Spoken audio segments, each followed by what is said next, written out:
My name is Rajendra Singh. This is a Gopalpura village and I start the work here in October 84. In the beginning, I start some school and a small clinic.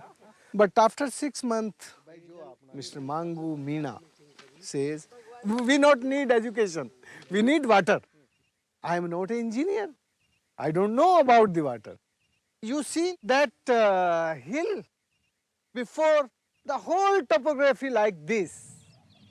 The water is very less rainfall here. So what we can do? Mangu says, I can teach you.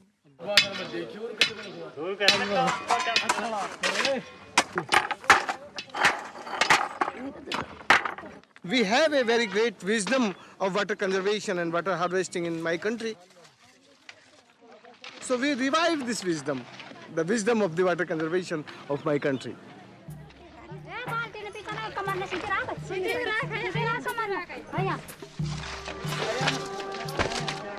Before this, lot of problem here and well is completely dry, no water here. So this hill and that hill we can join with this water harvesting structure and all water come that side. So all collect here and recharge underground aquifers. And water go on the wells and they are using for agriculture and for drinking. You can see the visual impact. Downstream greenery and grasses and tree and vegetation come up with the moisture. If the moisture come up, the greenery come up, and greenery come up, the prosperity come up. So this is the link with the water, underground aquifer, and surface.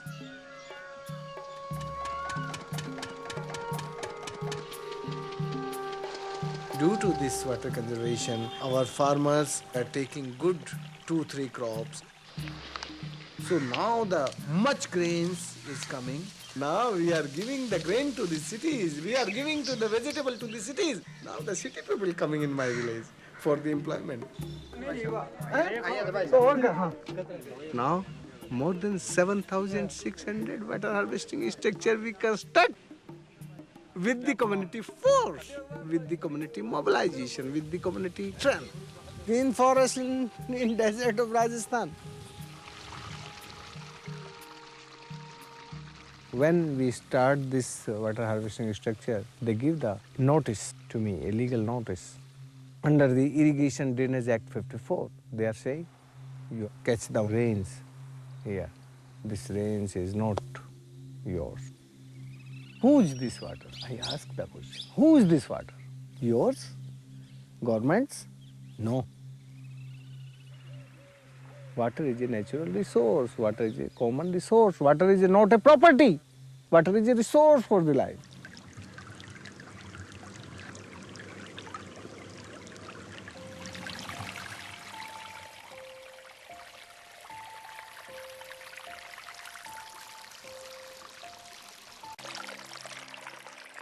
This is what happened, this is 1854. The American Indian chief of Seattle replies to an offer from the white government of the United States to buy, within quotation, to buy a large area of Indian land. How can you buy or sell the sky, the warmth of the land? The idea is strange to us.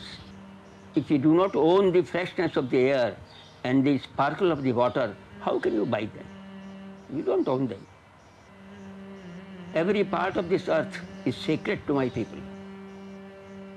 Every shining pine needle, every sandy shore, every mist in the dark woods, every humming insect is holy in the memory and experience of my people. This beautiful earth is the mother of the red man. We are part of the earth and it is part of us. The rivers are our brothers. We give the rivers the kindness we would give to any brother. But the white man does not understand our ways. He is a stranger who takes from the land whatever he needs.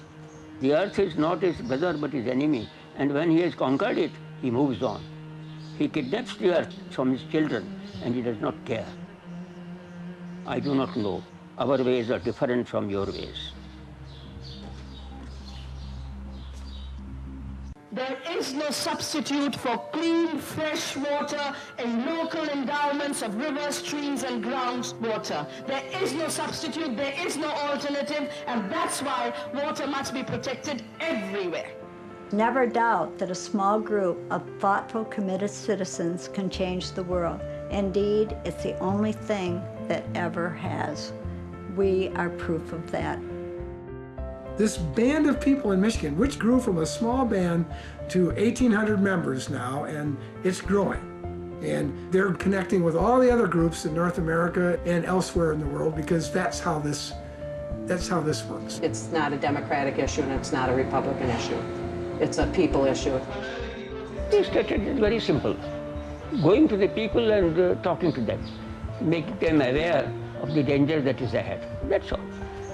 We have got all these gadgets of modern technology, but there is no technology superior to foot march. There they can't stop.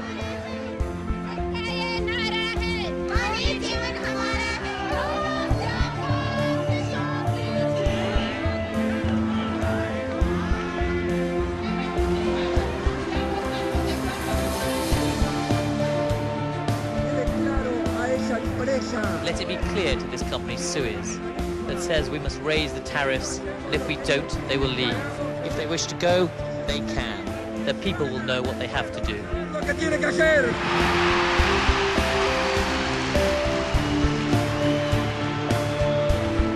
fight against water privatization is an international struggle, and we will fight because there's only one thing to